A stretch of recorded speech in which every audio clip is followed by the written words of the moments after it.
এখন হচ্ছে আমাদের এর মধ্যে জল ফোটানো হয়ে গেছে। এটা যেন কি ভাজা পুলি, ভাজা পুলির জন্য রেডি হচ্ছি। ডাল, হ্যাঁ ডাল, এই যে মসুর মসুর ডাল দিয়ে করছি, মসুর ডাল দিয়ে করছি। ডালটা ধুয়ে তারপরে হচ্ছে রোদে দেওয়া ছিল, এইবার এর মধ্যে দিয়ে দিচ্ছি। নাহলে আবার অনেকেই বলবে বাবা না ধুয়েই ডাল দিয়ে দিলে তোমরা। ডালটা ধুয়ে রোদে দিয়ে যেরকম শোকানো। এই যে এই জলে কি নুন দিতে হবে? নুন লাগবে নাকি? পরে দেবে না? আর এখানে দুধ ফুটছে, দুধ ফুটছে, ওটা দুধ পুলি। শুধু দুধ পুলির এটা চুষির দুধ কি আলাদা করে ফুটছে? চুষির দুধ আলাদা, মা বললো আলাদা করে। উঠলে গেল, বন্ধ করে। চোখের সামনে দুধ উঠলে যায়। আরে কত দূর তোমার ভাজা পিঠে? এখন হচ্ছে ভাজা পুলির জন্য রেডি করছি। এই যে মা যেভাবে শিখিয়েছে আমি ঠিক সেইভাবেই করছি। গ্যাস বন্ধ হয়ে গেছে। এই যে এখানে হচ্ছে এই যে সেদ্ধ ডালটা, তার মধ্যে দেওয়া হয়েছে গুড়, আর তার মধ্যে এই যে এটা হচ্ছে আদা, কাঁচা লঙ্কা আর জিরে, গোটা জিরে মিক্সিতে পেস্ট করা, বা যেহেতু স্বর্ণ শিলে বেটে দিয়েছে, যারা শিলে বেটে প্রবলেম হবে তারা মিক্সিতে দেবে। এইবার দেবো হচ্ছে হলুদ। দেখো তো মা, এতটা হলুদ দেবো?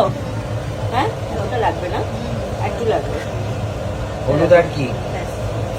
আর কিচ্ছু না, নুন তো দেওয়াই ছিল ডাল সেদ্ধর মধ্যে, চেক করতে হবে। আর এই যে গুড়টাতে মিষ্টি হয়ে যাবে, যা মিষ্টি হওয়ার। আচ্ছা, এই যে এটাকে এবার সুন্দর করে এভাবে মেশাতে হবে। কখন শোকাবে? তো ঘন্টার পর ঘন্টা কেটে যাবে মনে হচ্ছে। না, এই তো গ্যাস বাড়িয়ে দেওয়া হয়েছে। এটা এটা গুড়ের জলটা বেরিয়েছে, চিনির জলটা। আচ্ছা, দেখো কালারটা কি সুন্দর এসছে, দেখো। এবার এর মধ্যে চালের গুঁড়ো দিয়ে শুকাতে হবে তো। ও আচ্ছা, এর মধ্যে চালের গুঁড়ো দিতে হবে। এবার এর মধ্যে চালের গুঁড়ো দিয়ে ব্যাপারটাকে শুকাতে হবে।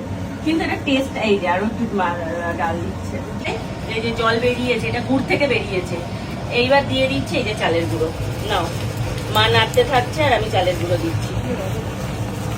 এটাকে চালের গুঁড়ো দিয়ে দিয়ে টাইট করতে হবে? এটা চালের গুঁড়ো দিয়ে দিয়ে পুরো টাইট বানাতে হবে। না না, লাগবে না। দাও দাও, দিয়ে দাও, দিয়ে দাও।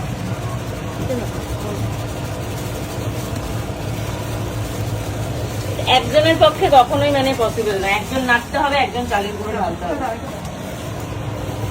হেল্পিং হ্যান্ড ছাড়া এটা করা যাবে না না, পিঠে তাই, পিঠে একা একা সব পিঠে হয় না। দেখো আর একটু দাও।